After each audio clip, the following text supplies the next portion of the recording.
pabrik gersang. Kita kan orang kecil, kita mempertahankan nih tanah yang kecil, ukuran 1000 meter atau 100 di lingkung. Jadi pembuangan sampah, akalnya orang PT itu.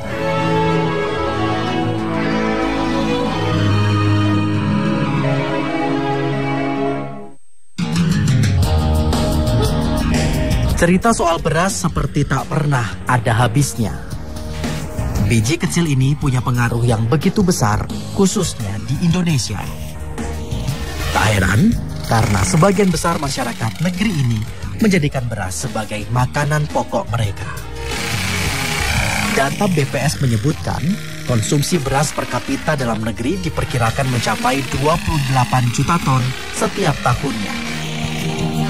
Sayang, hal ini tak dibarengi dengan produksi mencukupi. Pemerintah kerap mendatangkan beras dari negara tetangga sebagai jalan pintas memenuhi kebutuhan beras nasional. Tahun 2014 lalu, lebih dari 170.000 ton beras luar masuk ke Indonesia. Padahal setahun sebelumnya, pemerintah sempat berjanji tak akan melakukan impor beras. Namun apa daya, karena kebutuhan tak memadai.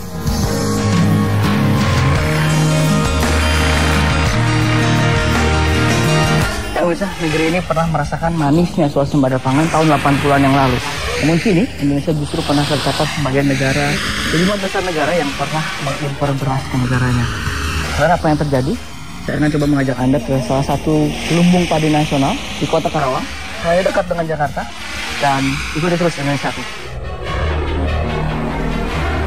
Tetangga ibu kota ini pernah terkenal sebagai lumbung padi nasional. Hasil padi Karawang per tahun pernah menjadi yang terbesar se-Jawa Barat. Namun kini, juara satu penghasil padi di Jawa Barat menjadi milik Kabupaten Indramayu. Jelas, ada banyak hal yang mempengaruhi jumlah beras hasil panen. Mulai dari musim, air, hama, bahkan bibit. Indonesiaku kali ini akan menyusuri jejak-jejak menyusutnya jumlah lahan pertanian di Kabupaten Karawang. Lahan pertanian di Karawang pada tahun 2013 seluas 97.000 hektar. Sepintas terdengar masih cukup luas, namun dalam 5 tahun terakhir jumlah lahan menyusut hingga 17.000 hektar. Itu artinya setiap tahun tak kurang dari 300 hektar sawah hilang. Sebagian besar tanah yang dulunya sawah telah beralih fungsi, mulai dari perumahan hingga menjadi lahan industri. Perbandingannya pun sangat mengagetkan. Penyediaan lahan industri mencapai 20.000 hektar dan hanya menyisakan 9.000 hektar saja untuk pertanian. Lahan penuh padi telah berubah menjadi tiang-tiang beton.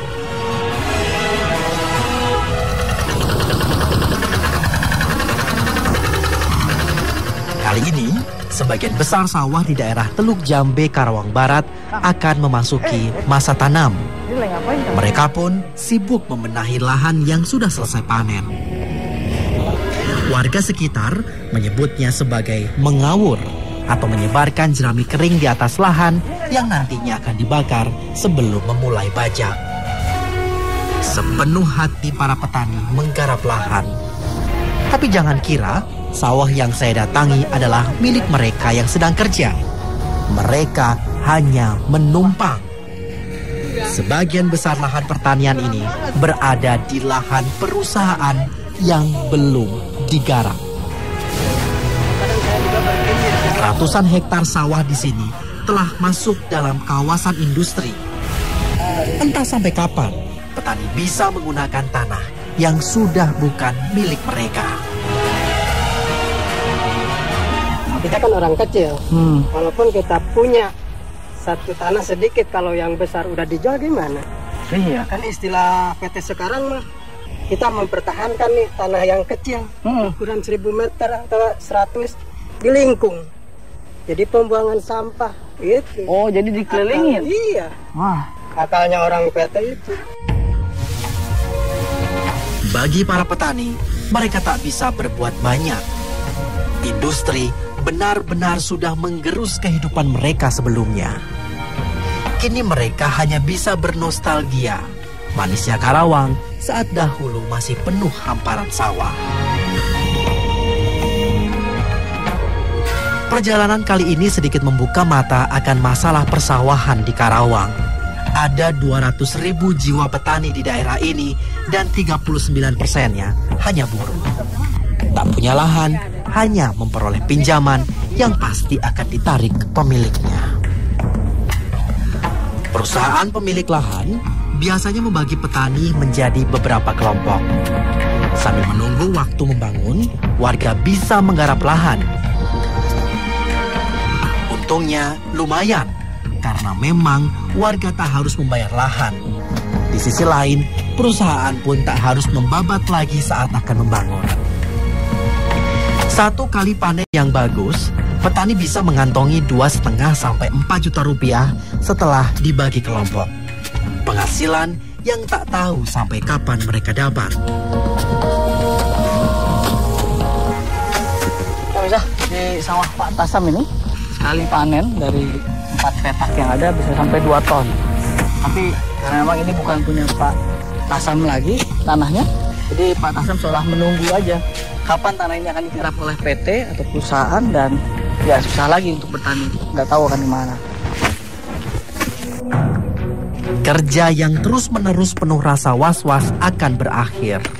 Hamparan sawah yang mungkin nanti hanya tinggal cerita. Walau sudah terdengar pahit, ternyata mereka masih termasuk yang beruntung. Ketika sudah tidak ada lahan, mereka tetap harus bertahan dan apapun mesti dilakukan. Para mantan petani ini tak bisa menyerah demi anak istri di rumah, walaupun mereka harus mengais sampah.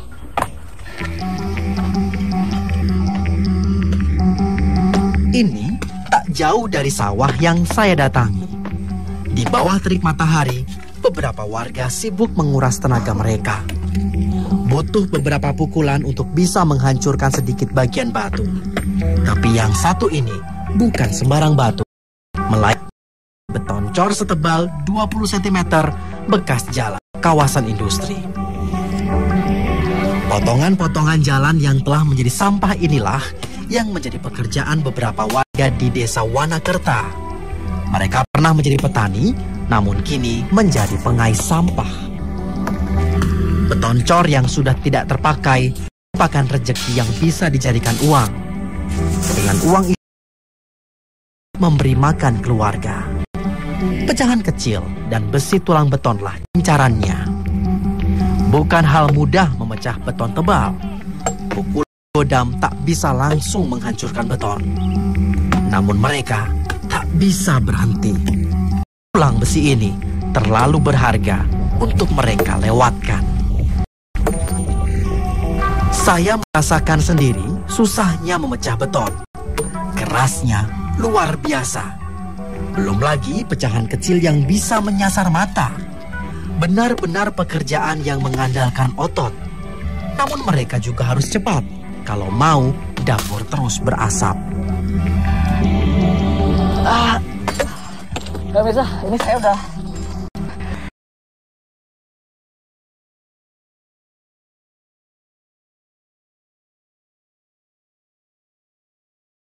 dihancurkan, belum berhasil untuk didapat besinya. Ini padahal nggak ada 10 kilo dan harganya kurang dari 30.000. Perlu 2 hari. Sebagian besar pencari sisa beton ini berumur lebih dari 40 tahun. Bahkan ada yang sudah hampir berumur 60. Sudah lama hidup mereka terbengkalai. Masa-masa menjadi petani hanya tinggal kenangan. Ternyata sudah sejak tahun 90-an mereka menjual tanah pada perusahaan. Walau uang didapat, namun masa depan mereka justru kian melarat. Satu hal yang tak pernah mereka mimpikan sebelumnya. Sedihnya lagi, awalnya warga tak berniat menjual lahan. Namun intimidasi oknum keamanan dan iming-iming perusahaan pada waktu itu membuat mereka melepas pendaringan mereka satu-satunya. petani sampai kejual tuh sayang banget. Ya, dulu katanya mau bangun PT biar buat, kata orang tua, buat anak-anak cucu kita kerja gitu. Ya kalau udah berdirinya pabrik, kadang-kadang kerja kontrak habis udah nggak itu lagi. Oh, enggak. Iya. Dulu awalnya kalau rame kan buat anak-anak kita, cucu kita buat kerja di pabrik, katanya kata orang-orang itu. Ya takut lah kalau orang-orang dulu kan, takut mungkin orang yang nggak mau jual dia takut juga gitu ya. Bapak pindahnya jauh? Dekat dari ini. Oh. Sedih. Kenyataan berkata lain.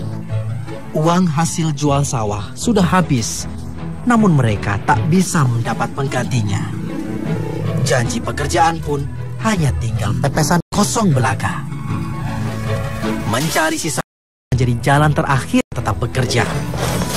Dalam sehari, mereka bisa mendapat hingga 10 kg besi cor. Semakin bertenaga, semakin banyak pula hasilnya. Harga per kilogramnya hanya Rp3.000.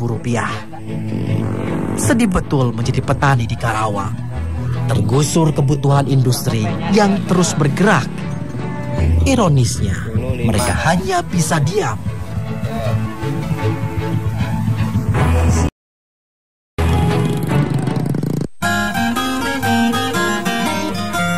Derita petani di Karawang bukan hanya menguapnya lahan jadi industri.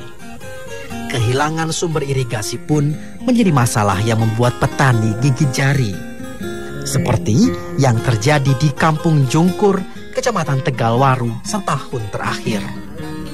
Bendungan satu-satunya di 3 desa sekitar jebol karena tak mampu menampung hujan deras.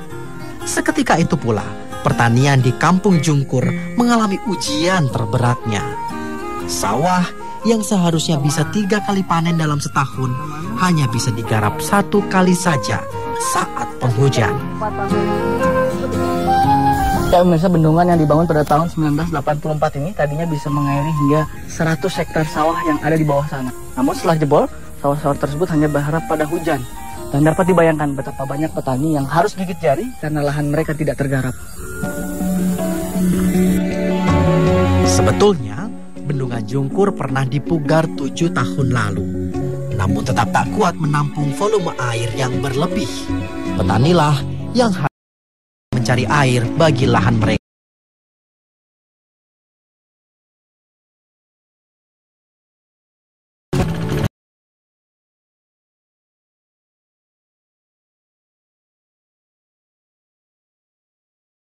Mereka sudah mulai membajak sawah untuk musim tanam yang baru. Beberapa petani sibuk mempersiapkan satu hamparan sejak minggu lalu. Namun, sama sekali tak mudah mempersiapkan musim tanam kali ini. Petani harus mengambil air di sungai dan menyedotnya dengan pipa. Usaha dan biayanya sudah pasti tak murah. Modal mesin sedot dan pipa plastik sudah cukup mahal. Biaya itu Pak, hari bensin sampai 10 liter. Harganya Rp9.500 per liter. Kalau sampai siap anggur, itu butuh biaya berapa Pak? Kalau pembajakan 10 hari, 10 kali 95.000 berarti untuk beli airnya aja 950.000, Pak, itu udah paling sedikit.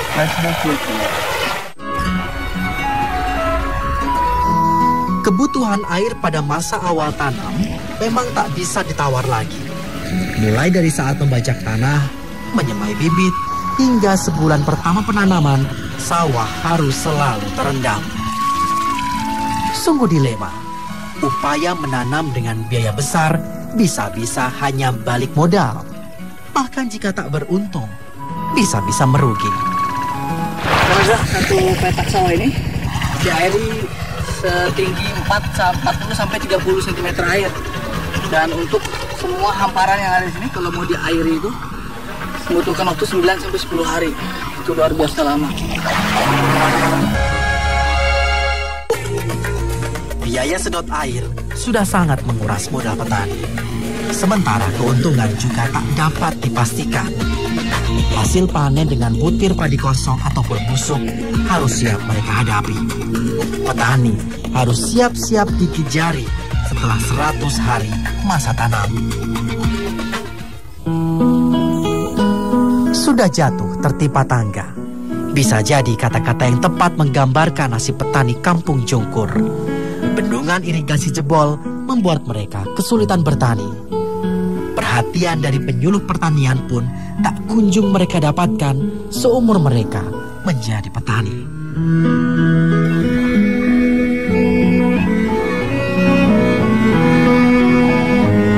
Petani perempuan di sini sebagian besar tak pernah mengenyam pendidikan. Mereka buta huruf sampai di umur lebih dari separuh abad. Alhasil, pengajian mingguan pun disulap menjadi sekolah darurat. Majelis taklim seadanya diadakan seminggu sekali. Tak hanya mendapat pengetahuan agama, namun mereka juga mendapat kesempatan belajar membaca. Beruntung, warga yang tak lagi muda ini masih cukup semangat menimba ilmu. Walau sekedar membaca, namun cukup berguna untuk hidup sehari-hari. Bukan cuma ibu-ibu, tapi ternyata di rumah warga ini juga ada anak-anak yang sedang belajar. Banyak petani Indonesia memang identik dengan keterbatasan. Urusan sekolah pun jadi nomor sekian. Kayak misalnya pada awalnya rumah ini hanyalah majelis taklim bagi para ibu-ibu. Namun ternyata di kampung ini juga banyak anak-anak yang berkesempatan untuk mendapatkan sekolah. Dan akhirnya ini seperti menjadi sekolah darurat di mana mereka bisa belajar mengaji dan juga mendapatkan pelajaran umum. Setiap hari sehabis asar merupakan saat anak-anak belajar. Semangat anak kampung untuk belajar sungguh luar biasa. Tak ada keluh kesah sekalipun harus menimba ilmu dari bilik reot. Nantinya, anak-anak ini akan memegang peranan yang sangat penting. Hanya dari mereka inilah yang akan mampu mengubah nasib keluarga. Di tangan anak-anak ini, petani Jungkur bisa menaikkan derajatnya. Sebuah harapan yang masih mungkin diupayakan. Terus di satu kampung ini banyak aja yang foto sekolah? Ada banyak. Banyak. Kalau saat Tadi menurut keterangan guru itu genap kan ada sekitar 10 orang. Di sini aja kampung ini. satu kampung ini ada 10 anak yang Iya. sekolah. Iya. Kalau Umi sendiri Ujian. nggak sampai ujian. Nah kalau Umi sendiri ada berapa tempat sekolah anak-anak yang udah ada sekarang? Udah ada sekitar 11. 11. Kalau udah ada TK-nya gitu. 11 sekolah darurat ya? Iya. Suka duka sebagai orang tua asuh di kampung memang luar biasa. Berurusan dengan anak petani miskin sudah biasa. Belum lagi dengan mereka yang sudah yatim piatu. Bahkan pengasuh sekolah pun tak jarang harus menangani anak tenaga kerja Indonesia yang terlantar. Kini, pengasuh anak-anak di Kecamatan Tegalwaru dan Pangkalan sedang berusaha mencari dermawan untuk membangun asrama. Tanah sudah tersedia, namun mereka masih butuh dana untuk membangun. Berharap anak-anak yatim piatu serta mereka yang terlantar segera memiliki rumah. Rumah untuk mengubah haluan masa depan. Inilah potret suram daerah penyangga pangan nasional. Pemerintah perlu segera turun untuk memberi jalan keluar. Modernitas dan industrialisasi dengan model menggerus luar wilayah pertanian bukan tak mungkin makin meluas ke daerah-daerah lain. Kalau sudah begini, lama-kelamaan negeri terkenal sebagai negeri agraris nan subur ini bisa berubah menjadi negeri baru, negeri rawan pangan.